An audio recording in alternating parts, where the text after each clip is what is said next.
What are the role of nutrition in the third trimester for the in terms of baby and in terms of mother also? If not eaten well, your baby might be low birth weight baby. Then we have to think of the options like cesarean section or forceps delivery or vacuum delivery.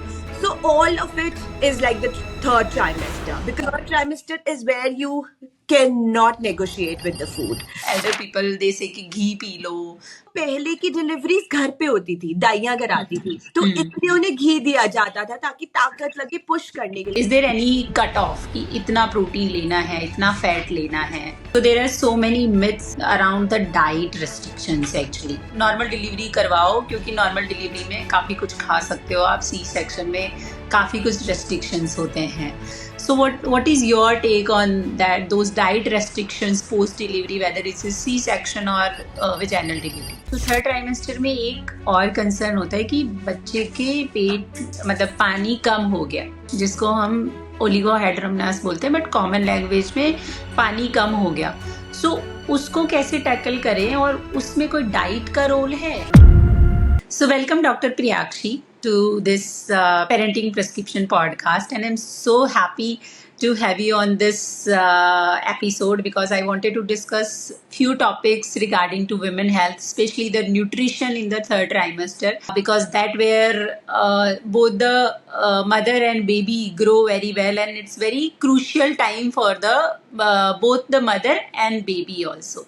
So if you can help us, and first of all I want to introduce you to our listener that Dr. Priyakshi is obs and gynae from Chandigarh, and she is educating mothers, and she is creating amazing content on her Instagram page, Know Your Body with Us.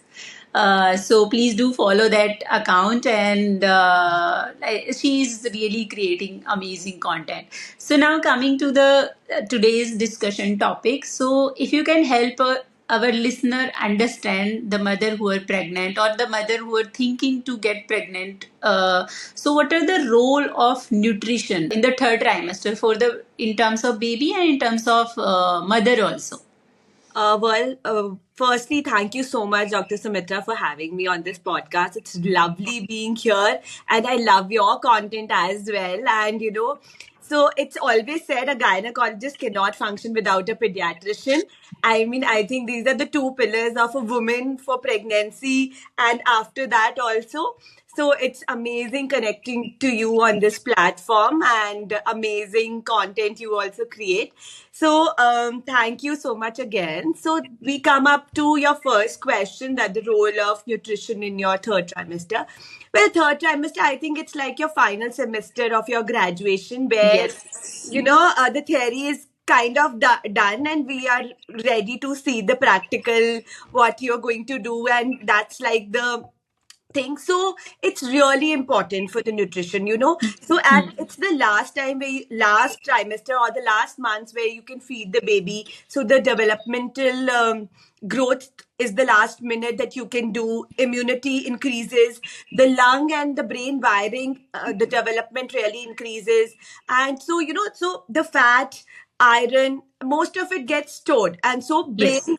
connections are built right now. So Yes. if your nutrition is not proper, then you're becoming like it's non-negotiable. Basically, you have to do it, because that's also where your delivery will also impact. How are Yes. you going to deliver, whether it's a C-section, whether it's a normal delivery. If not eaten well, your baby might be low birth weight baby. Then we have to think of the options like cesarean section or forceps delivery or vacuum delivery. So all of it is like the third trimester, because eventually the first trimester goes into your nausea, vomiting, your morning sickness.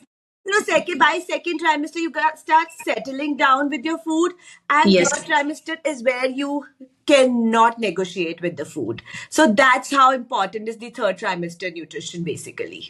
Yes, as you rightly said, it's non-negotiable. So I'll tell you my story. When I entered into third trimester, around 30 weeks, I went to my gynec, and she said, I'm vegetarian, pure vegetarian. Actually, I don't eat egg. I never had egg in my life, actually, and non-veg in my life. And my gynec said, okay, during my second child, actually.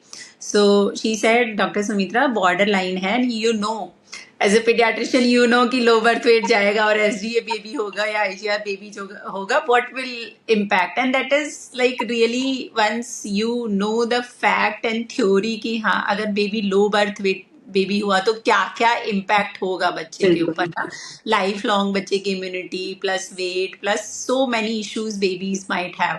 So she said, if you don't have any religious thing, then eat non-veg and non egg actually. So I said, okay, I'll try. So I did try eating egg, like even vomit also. I did try fish also. I did try everything, and I was like, okay, what I'm doing with myself. But yes, it's non-negotiable. I want to tell my listeners that it's non-negotiable to compromise nutrition in third trimester.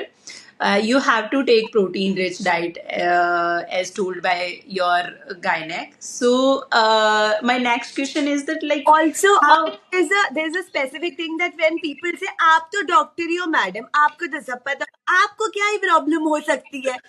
You know, I really want to say कि हम भी मतलब हमें भी problem होती है. you're human being. Exactly. I mean, apart from that, you know, this really is thing when patients really come and say, ma'am आपको तो सब भी पता होता है ना, आपको क्या ही होगा, आपका अपना हॉस्पिटल है, आपको क्या प्रॉब्लम होगी? Yes, yes, actually, same thing actually. So coming to the protein rich, as my gynec said, okay, you have to take protein rich. Whether अगर आपको एग खाने पड़ रहे हैं, नाक बंद करके खाने पड़ रहे हैं, आपको खाने हैं. अगर आपका कोई स्ट्रिक्ट रिलीजियस, बिकॉज कुछ कस्टम्स में होता है, कुछ people they follow the strict religious reason, they don't eat egg and they don't, but protein rich diet is non-negotiable in the third trimester. Why? What is the reason behind it that you have to take protein rich diet in third trimester? So basically, what we hear in the reels also, everybody's on Instagram. So everybody is basic education सबके पास है, चाहे वो half भी है. So the three words: protein, iron, and healthy fats. That is the composition of your body, which ensures that you will do proper activity and living a healthy lifestyle. So that is what protein, iron, and healthy fat. So basically, which comes from lean mass and fat deposits that we all. Right, so protein helps in building the tissues. Iron ensures your oxygen, blood supply, basically, and Yes. fatty acids boost brain development. So, so that is what you said. Like eggs is a good form of all of this, like proteins and healthy fats. So we normally tell patients to have boiled eggs, especially during the third trimesters. Yes. If your protein is borderline or coming less, or baby weight is borderline, so it's you who have to decide. So if you have a religious barrier or something, then I think lentils, tofu does really well for you. Soya bean does really well for you. And for iron, what I tell my patients, ki take a iron cast kadhai or something, a vessel, and cook food in that. If you can't have iron and you can't have iron syrup or iron tablets, some people do not. So I just tell them to make protein-rich diet or a vegetable, add or maybe tofu or something, and make it in an iron cast vessel. So that way, you know, at least things get covered. Yes, so that yes. is how it is important, and that is a breakthrough. So please don't come to us and saying हमसे तो खाया नहीं जा रहा protein and I can't eat iron. You know, you have to break that barrier and get to a solution, because not having will not impact us. It is going to impact your baby's development. So that is what I say, people, and that is how it is important to have all the three components in your diet. Yes, right. So in third trimester actually weight gain काफी ज्यादा होता है, मतलब maximum weight gain of the baby also and mother also. So few mothers are scared, especially who are fitness freak, कि हाँ मैं ज्यादा खाऊंगी तो ज्यादा weight gain हो जाएगा, ज्यादा कैलोरी लूंगी तो ज्यादा weight gain हो जाएगा, those kind of worries they have. So in your opinion, what's your take on the calorie intake? Should they count the calorie intake? Of course, the expectant mother will need more calories in terms of to carry a healthy pregnancy, Right. and basically for the healthy baby. But कितना extra लेना है, और मतलब कहाँ पे उनको सोचना चाहिए कि हाँ ये ज्यादा हो गया, लाइक थर्ड ट्राइमेस्टर में एज वी सी कि हाँ जो घर के पुराने लोग होते हैं, जो एल्डर पीपल दे से कि घी पी लो, then the mothers come to us and then say come to you and then say कि घी पीने के घी तो बहुत हैवी होता है ना, मतलब कैलोरी, तो how can they know to balance the calorie intake and what are like how much they have to take extra calories in third trimester? Right. So Indian setup में ना we have a lot of habit of snacking like मट्ठी, अचार मट्ठियाँ खा लेते हैं हम लोग maybe. So my snacking is बहुत concept है हमारे इंडियन डाइट में ना, क्योंकि लोग वो स्नैकिंग कैलोरीज ही बढ़ाता है. वो स्नैकिंग आपका प्रोटीन या फैट्स या कुछ गुड अमाउंट नहीं कर रहा है. तो इसलिए बहुत वेट गेन की टेंडेंसी होती है हमारे सेटअप. हम क्या करेंगे, हम खाना भी खा लेंगे, उसके बाद हम मिठाई भी खा लेंगे, फिर हम रात को फ्रूट्स भी खा लेंगे. सो बहुत ज्यादा कैलोरी इनटेक हो जाता है इन द नेम ऑफ कि आपको 2 लोगों के लिए खाना है. नहीं, दिस इज अ मिथ. आपको 2 लोगों के लिए बिल्कुल नहीं खाना. आपकी नॉर्मल डाइट से आपको सिर्फ 400 या 500 ही एक्स्ट्रा कैलोरीज चाहिए, उससे ऊपर आपको नहीं चाहिए. और चटपटर खाने से it's not smart calories. You have to eat smartly. So if you're hungry, maybe you can, take a bowl of खिचड़ी, दलिया, उसमें थोड़ा सा घी डाल लो. The other option is really अगर स्वीट्स की बहुत क्रेविंग होती है तो पीनट बटर टोस्ट खा लो, which you can do home also. Non vegetarian कुछ नहीं समझ में आ रहा है तो अपना एक एग लिया, उसमें वेजिटेबल्स डाली, and you have it with one toast. So think about building blocks and don't think about कि हमें भूख लग रही है, हमें कैलोरी खानी है. आपको काम करना पड़ेगा, आपको अपनी बोन्स बनानी है, बेबी की बोन्स बनानी है, आपको उसका ब्रेन डेवलपमेंट करना है. Smart calorie eating is something that we require. हमें 2 लोगों के लिए नहीं खाना. और जब घी की बात है तो आई थिंक जितना वेजिटेबल्स में या खिचड़ी दलिया बनाने में लगता है उतना घी बहुत है. लोगों को समझना चाहिए कि पुराने लोग घी क्यों देते थे और अब क्यों घी देते हैं, क्योंकि तब मैल न्यूट्रिशन बहुत ज्यादा होता था. और प्रेगनेंसी ही एक टाइम था जब उन लोगों को खाने को अच्छे से मिलता था, अगर नहीं मिलता था खाने. yes you are right. Also पहले की डिलीवरीज घर पे होती थी, दाइयां कराती थी, तो इसलिए उन्हें घी दिया जाता था ताकि ताकत लगे पुश करने के लिए. ऑक्सीटोसिन होते थे, हमारे पास और कोई मेडिसिन नहीं होती थी डिलीवर कराने के लिए, तो वही होता था ताकत बनाओ ताकि वो डिलीवर कर जाए. Yes, you rightly said that. But post delivery also आगे आ गया है, बट उसका लॉजिक पीछे ही रह गया. लॉजिक पीछे रह गया है और वो मिथ बन के रह गया कि हाँ मतलब क्या उसके पीछे एक्चुअल में रीजन था वो नहीं पता. Even after my delivery my mother in law said you have to eat 10 kg ghee. मैंने कहा what, like 10 kg ghee in a month. Like मैं कैसे नहीं हमारे गांव में तो खा जाती हैं because I properly belong to a village. तो वहाँ पे कि हाँ नहीं गांव में तो खाती हैं, औरतें खाती हैं, पूरा 10 किलो घी एक बार में खा जाती है, मतलब एक महीने में खत्म कर देती है 10 किलो के लड्डू. मैंने कहा ना मेरे से नहीं हो पाएगा. I have to be cautious. ऐसे नहीं है कि हाँ वो सारा वही चाहिए. I have to take balance diet. Right. The concept of balanced diet ab आया ना. I am not against these old rituals. I am very pro these yes. I really ask my patients to follow them. But then give them logic also. अब तुम 10 kilo भी खा के बैठ जाओगे एक महीने में तो that's not what you're balancing. आप अपनी obesity भी increase कर रहे हो, आप अपनी बेबी की obesity भी increase कर रहे हो. तो वो वहां पर भी बहुत ज्यादा फर्क पड़ेगा. तो वो बैलेंसिंग एक्ट आया नहीं, सिर्फ आगे रिचुअल्स आए, लॉजिक पीछे रह गए.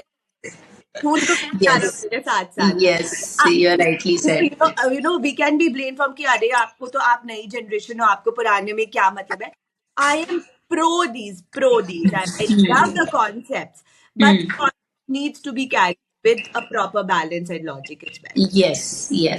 So is there any, Dr. Piaksi, is there any recommended daily dose of protein or fat or like other micronutrients? Is there any daily recommended like RDA, which we call in the pregnant women? So is there any cutoff कि इतना protein लेना है, इतना fat लेना है?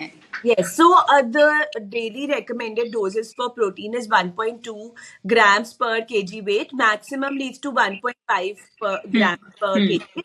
So that is roughly about 21 to 25 grams per day का आपका चलता है, उससे ज्यादा नहीं होता है। एंड वही आप प्रोटीन्स खा रहे हो तो उसमें ही उतना फैट और आयरन आपका कवर हो जाता है, तो that accounts for maximum 500 to 600 calories अब जाता है, उससे ज्यादा ऊपर नहीं जाता है। एंड ऑल्सो टू नो कि आप क्या खा रहे हो, जैसे टोफू हो गया, सोया हो गया, उनका हाई प्रोटीन कंटेंट होता है, तो आप थोड़ा भी खाओगे तो चल जाएगा। जैसे दाल की एक कटोरी में थोड़ा कम प्रोटीन होता है, so you can increase that, but you can increase that with salad, maybe you can add onions and tomatoes and make a salad along with that, and then you have it, so that covers your, so it's just about 1.2 maximum till 1.5 grams per body. So that's the Right. Right. So moving from the third trimester to post delivery, actually, so there are so many myths around it, around the diet restrictions, actually. So if the even I have heard कि हाँ मतलब normal delivery करवाओ, क्योंकि normal delivery में काफ़ी कुछ खा सकते हो आप, सी सेक्शन में काफ़ी कुछ रेस्ट्रिक्शंस होते हैं. So like in your practice what are all those myths जो आप सुनते हो, और उन पे क्या आपका टेक है कि नहीं ये मिथ, मैं मदर मेरे पास आई और ये कि हाँ डॉक्टर साहब ये खा सकती हूँ क्या मैं, क्योंकि मेरे एल्डर्स ने मना किया है कि ये नहीं खा सकते हो आप ना. So what is your take on that, those diet restrictions post delivery, whether it's C section और वेजाइनल डिलीवरी? जनरली नाउ हम कुछ भी रिस्ट्रिक्शन नहीं करते हैं, मैं तो पेशेंट्स को सिर्फ ये बोलती हूँ जो आपके घर के बड़े आपको खिलाते हैं आप उससे खिलाओ, आप वो ही खाओ, आप don't fight over anything, but you have to understand, even the generation has to understand कि पहले जापाज दाइयां कराती थी तो कोई हमारे पास सूचर्स नहीं होते थे, सूचर अप करने के लिए एपिसोड, ठीक है, वो vagina is a self healing organ, it's the most wonderful organ in our body जो खुद ही सेल्फ हील हो जाता है, तो वो सेल्फ हीलिंग पे रहते थे और उनको कम खाना दिया जाता था ताकि उनकी कॉन्स्टिपेशन ना हो और हीलिंग का टाइम प्रॉपर मिल जाए. देन सूचर्स इंट्रोड्यूस हुए, ठीक है, then people started eating, and now the sutures are coated with antibiotics. Yes. So we are just stepping up. तो ऐसे I just want to tell the audience that normal delivery और cesarean delivery में बहुत ज्यादा difference in terms of surgical healing नहीं रह गया है ज्यादा, वो सेम ही है, तो आप सेम अमाउंट खा सकते हो. कॉन्स्टिपेशन, अगर आपकी बॉडी कॉन्स्टिपेशन प्रोन है तो वो आपको नॉर्मल डिलीवरी में भी उतनी होगी और वेजाइनल डिलीवरी में भी उतनी होगी, बिकॉज फाइबर इंटेक ज्यादा नहीं है आपका. तो सबसे पहला मिथ मैं सुनती हूँ कि मैडम रोटी नहीं खानी है, ऐसे हमारे आई थिंक इंडिया में तो मतलब नॉर्दर्न इंडिया में छठी कहते हैं after 6 days of delivery, and then they are allowed to eat chapati basically. उससे पहले नहीं देते हैं. I heard same thing actually. या so they just give you dalia khichdi kind of a thing. And दूसरा मिथ कि ज्यादा पानी पियोगे तो पेट फूल जाएगा आपका. Yes. तो वो I want to tell one more myth here that ऊपर से ऐसे गट पानी पियोगे तो गैस बढ़ जाएगा. सूचर्स में गैस बढ़ जाएगा. गैस बन जाएगा. वो घी खाने से और दूध पीने से बहुत आपके टाके पक जाएंगे, ये मैंने बहुत सुना है. घी डिलीवरी के पहले तो तुम 10 किलो खा लो, पी जाओ ऐसे, है ना. Yes. डिलीवरी के जब तक टाके नहीं खुलते तब आपके टाके पक जाएंगे, और जो वो पहले yes. और कर्ड खाने से वो कर्ड का मवाद उसमें टाकों में निकलेगा. That also प्रोडक्ट्स भी नहीं देंगे हम. दूसरा है ज्यादा दूध पियोगी तो ज्यादा दूध मिल्क सेक्रेशन बनेगा. ये मिथ मैं बहुत सुनती हूँ, और मोस्टली तो मैं पानी और चपाती के अराउंड काफी ज्यादा सुनती हूँ, बट वो ही है, मतलब आई मीन दिस एक्सप्लेन्स कि अब एंटीबायोटिक कोटेड सूचर्स हमारे पास आ गए. It's not the same. Balance eating करना बहुत ज्यादा इम्पोर्टेंट है.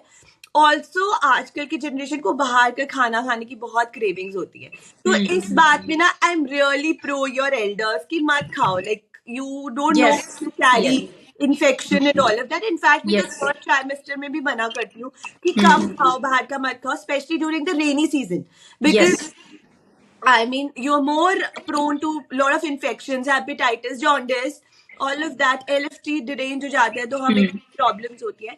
So all of that मतलब I strictly say them no. But अगर वो 6 day तक रोटी नहीं खा सकते, then I tell them that give a bowl of khichdi with lot of vegetables in it. At least fibre आपका वो हो जाएगा, बैलेंस आउट हो जाएगा. So hmm. that is all of the myths that I hear, and you can't fight against it. Yes, yes. Actually, it's in all household, Indian Yeah. household actually. Even being a pediatrician, I hear same thinking. हाँ, ये मत करो, वो मत करो. Like, but yes, you have to balance it out. Of course, you cannot like fight over it. You are not in that condition Position. Yeah. because you just delivered. You are mentally unstable. You are like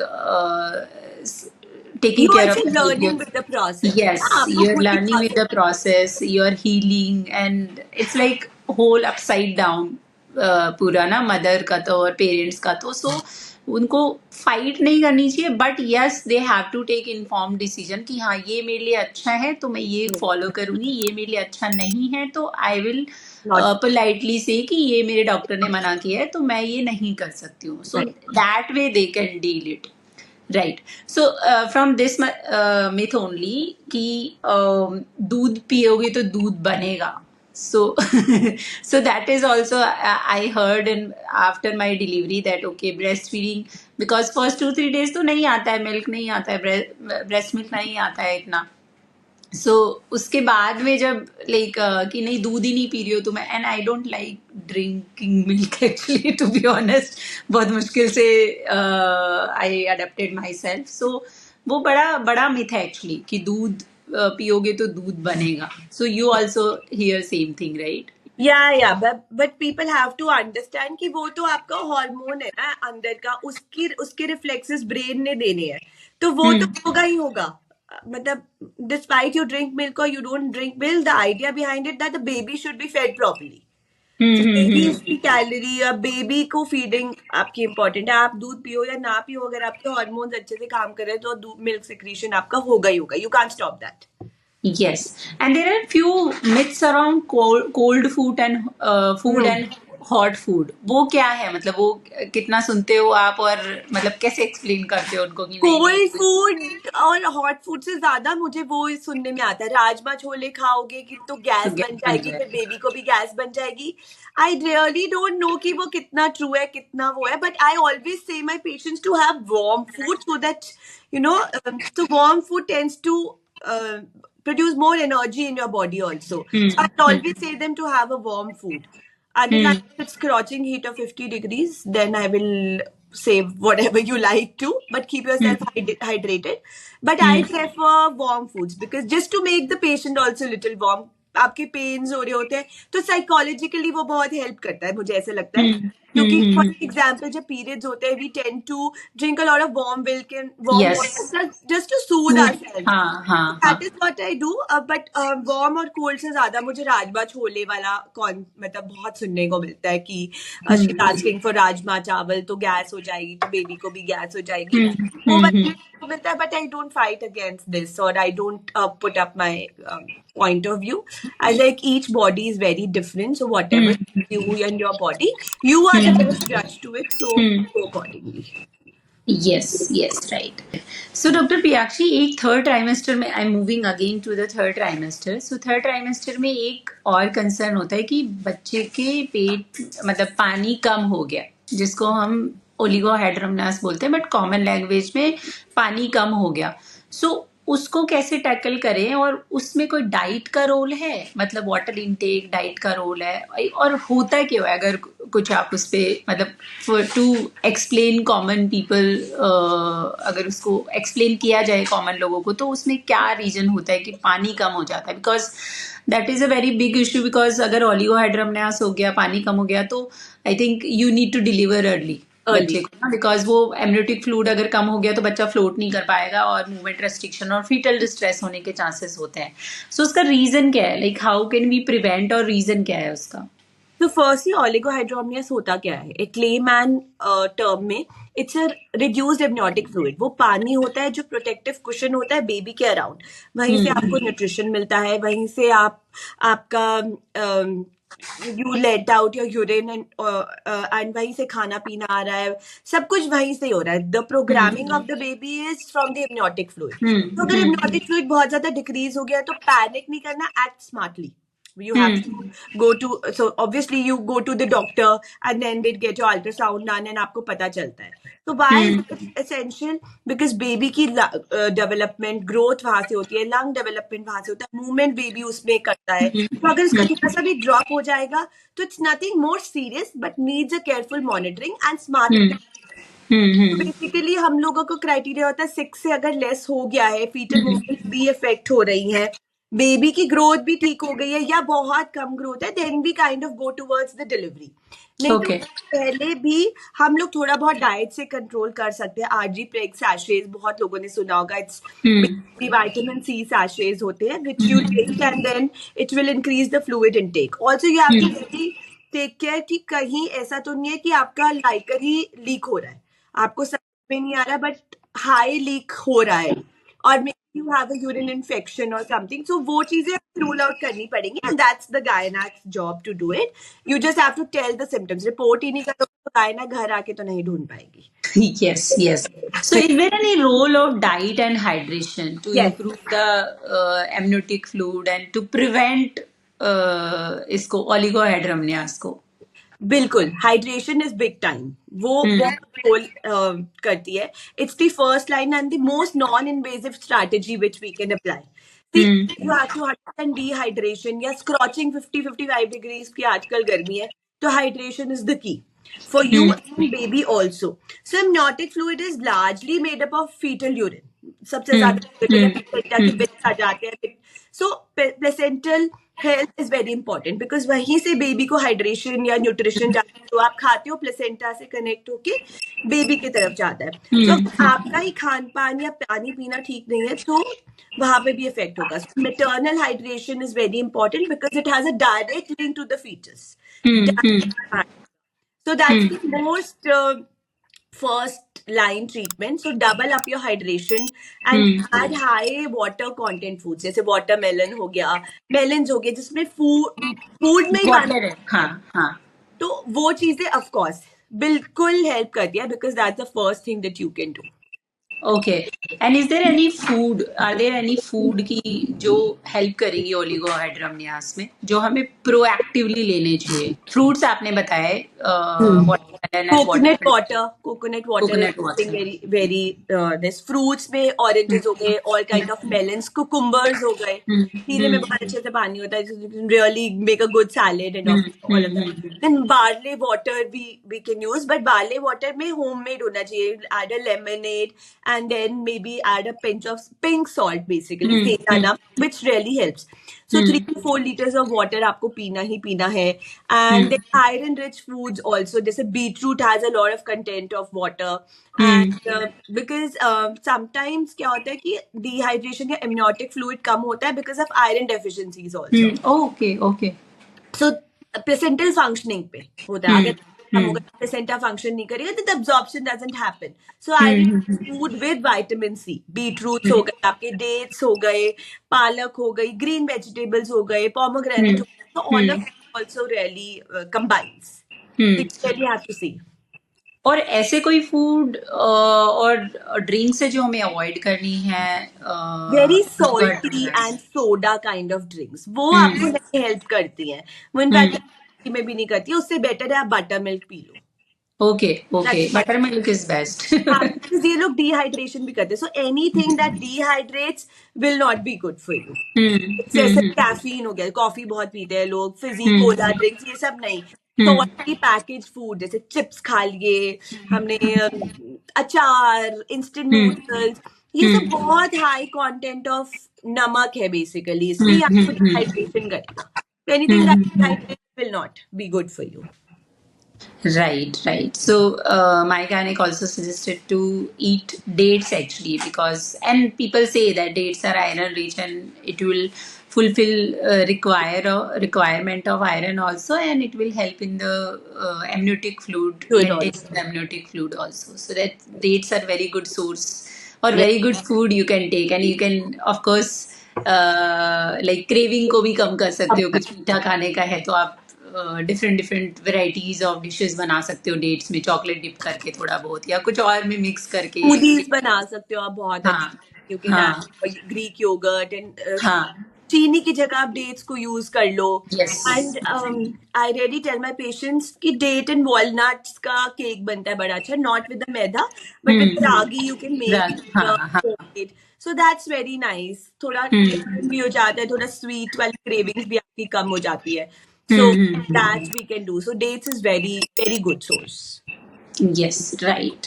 Okay, the first question that as a gynecologist I want you to know, to tell कि आपको लगता है कि baby का weight जो हमने in utero as a gynaecologist help किया gain करने में, वो आपकी प्रैक्टिस में हेल्प करता है? जैसे low Yes, of birth course. Weight हो गया, high Yes. Birth weight baby हो गया. Yes, of course it helps a lot. अगर लो बर्थ वेट बेबी है तो उसमें बहुत सारे इश्यूज होंगे. Low birth weight baby, hypoglycaemia, NICU stay का ज़्यादा चांसेस होगा बच्चे में, मतलब और ऑक्सीजन रिक्वायरमेंट और वो सब इश्यूज ज़्यादा होंगे तो बच्चा और टाइम के लिए निक्यू होगा.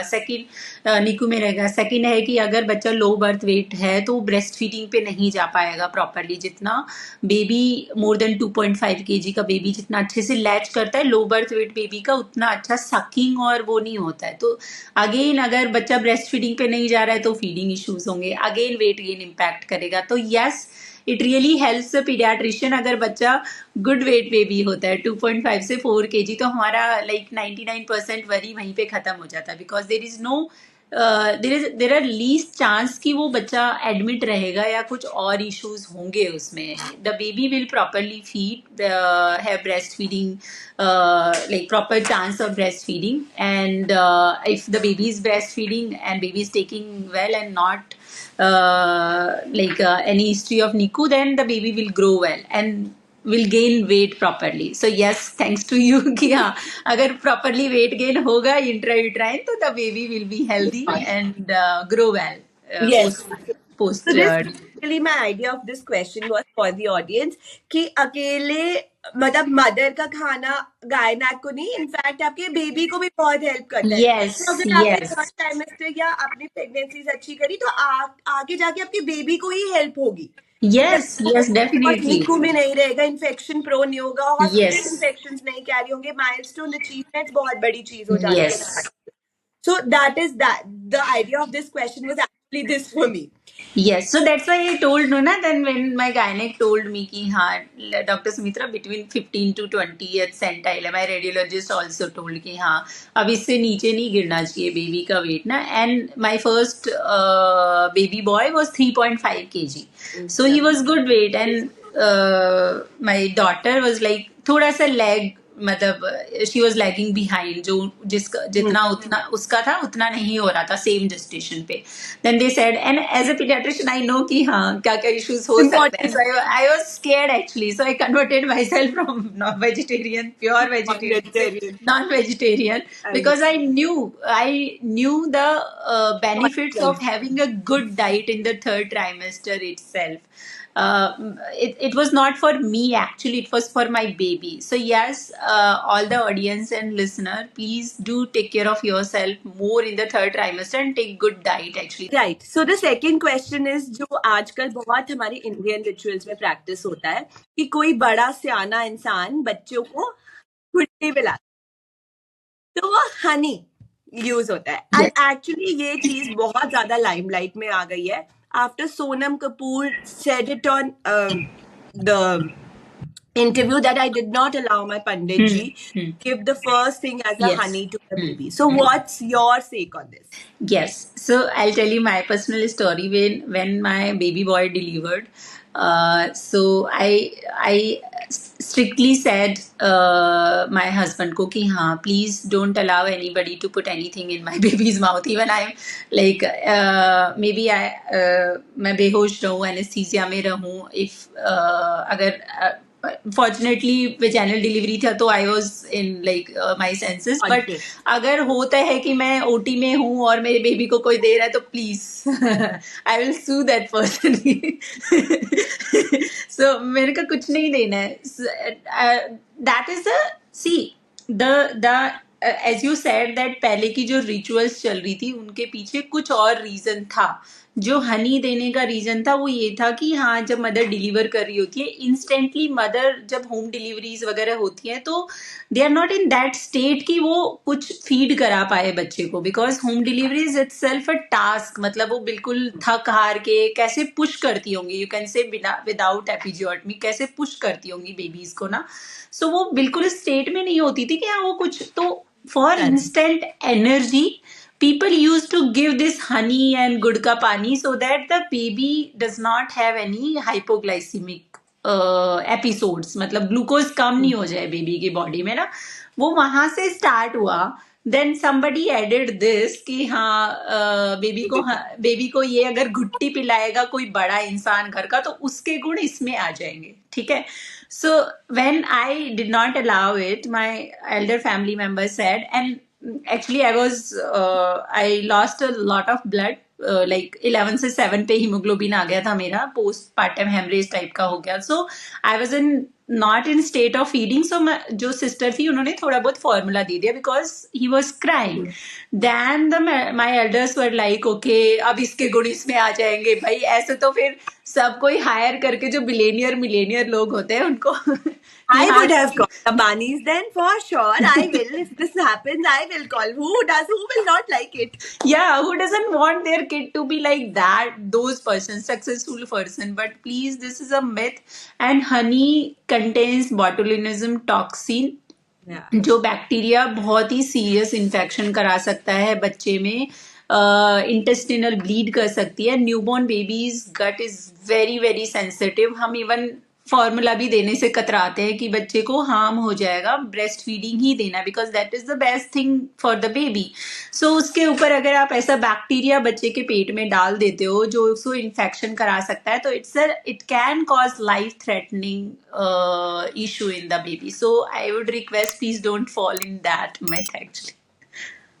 Okay, so the third question is कि हमारे घरों में होता है न्यू पेरेंट्स के लिए, बच्चा रो रहा है फीड करा दो, बच्चा रो रहा है colic pain है। So how do you differentiate between a normal crying and a colic crying or a discomfort? And is feeding always an answer to it?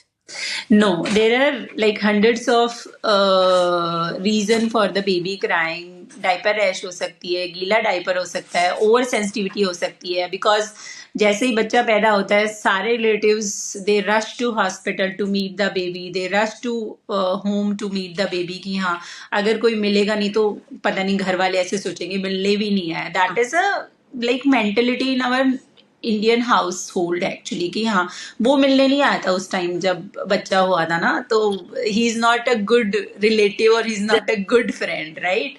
So that might cause overstimulation, that might cause any kind of infections also. Nose block is another reason. Urinary tract infection if we don't maintain hygiene initial days में, तो that is another reason. So there are so many reasons for the baby crying, not only the hunger, because baby के पास तो एक ही तरीका है अपना communication करने का, दैट इज अ क्राइंग।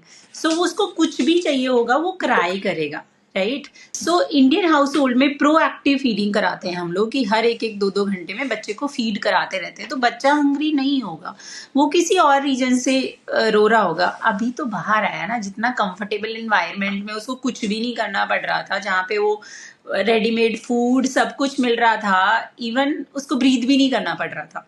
वहां से वो उठ के आ रहा है बाहर एनवायरनमेंट पे जहाँ उसको पुपू भी करना है, यूरिन भी करना है, फीड भी करना है, आसपास के लोग इतना ओवर स्टिमुलेशन हो रहा है, वहां से अडेप्ट करने में उसको टाइम लगेगा। And most of the time they just need the skin to skin contact, उसी के लिए ट्राई करते हैं। जैसे ही आप लोगे बच्चा चुप हो जाएगा, ऐसे नहीं कि उसको फीड ही कराना है, या फिर फीड कराने पे भी चुप हो रहा है तो मतलब वो उसको थोड़ा सा सकिंग चाहिए होता है, एक कंफर्ट चाहिए होता है, जिसको कंफर्ट फीडिंग बोलते हैं हम लोग ना। So it doesn't always mean कि बच्चा रो रहा है तो बच्चा भूखा ही होगा। और इस चक्कर में पेरेंट्स क्या होते हैं और एल्डर्स घर के बोलते हैं अरे रो रहा है दूध पिला दे, अरे रो रहा है दूध पिला दे, एंड बच्चा ओवर फीडिंग करता रहता है बच्चे को, and that over feeding will cause the gas issues. So you asked me ki what is the difference between the normal cry and gas cry. So gas cry usually happens after 2-3 weeks. because till then the baby's gut and brain is not mature enough to confuse between the gas and the pain actually. So 2 weeks के बाद में ही वो gas और colic issue start होगा, and it usually happens on the typical time like evening time, जहाँ पे crime बहुत important, बहुत ज्यादा यस. सो इवनिंग टाइम पे क्या होता है ना कि मदर भी थक जाती है, पिला पिला के, दूध पिला के, क्लस्टर फीडिंग करते हैं बच्चे, और इवनिंग टाइम पे थोड़ा ओवर स्टिमुलेशन भी होता है बच्चों को, क्योंकि वो वहां से एक अंधेरे से एनवायरनमेंट से आए हैं, तो थोड़ा सा ओवर स्टिमुलेशन भी होता है, तो they want feed more, and जब वो ज्यादा फीड कर रहे होते हैं तब उनका ब्रेन और ज्यादा ओवर स्टिमुलेट होके वो गैस को एज ए परसीव करते हैं पेन की तरह. तो इवनिंग टाइम पे 5 o'clock से 10 o'clock के बीच में अगर टिपिकल क्राई हो रहा है तो वो कॉलिक की वजह से होता है usually, and the baby will show typical feature like red face, clenching kind of face, and fist movement, and tight कर लेगा. And when you see the tummy, जब आप टच करोगे तो tummy will be like distended tummy, hard tummy मिलेगा आपको, soft नहीं मिलेगा. So that means the baby is having gas and that can cause colic issue. So that is the main difference between the normal cry and colic cry. Right. So that is when people really come to, मतलब रात को calls आती है, ma'am बच्चा बहुत रो रहा है हमारा, क्या करे मैडम. तो मैडम रात को कुछ नहीं कर सकती ना, कुछ नहीं करना है, जस्ट आपको टमी मसाज करना है, लेग एक्सरसाइज, बाइसिकल एक्सरसाइज आपको करना है. बच्चे को थोड़ा सा ऊपर लेके स्किन टू स्किन कांटेक्ट दे दो, जिससे because you have to just distract the environment. हाँ, डिस्ट्रैक्ट करना है आपको ना, काम एनवायरमेंट. अगर कुछ भी नहीं हो, just take the baby on drive. Car drive में बेबी 100% सो जाएगा, वो नहीं, क्योंकि उसको डिस्ट्रैक्शन मिल गया. So अगर कुछ भी वर्क नहीं कर रहा है तो you can take the baby. It is very important. So even my parents tell me कि तू जब भी रोती थी या चिड़चिड़ होती थी, हम तेरे को गाड़ी में लेके जाते थे और तू तभी सो जाती थी और हमारा काम सॉर्ट हो जाता है. And this is what happens with my nephew also now. Yes. So उसे गाड़ी में लेके जाते हैं और फिर उसे ला देते हैं. हाँ, वो they just need distraction. Distraction, right. Yes. I was a distracted baby. Okay, so next question is, when should we start the tummy time?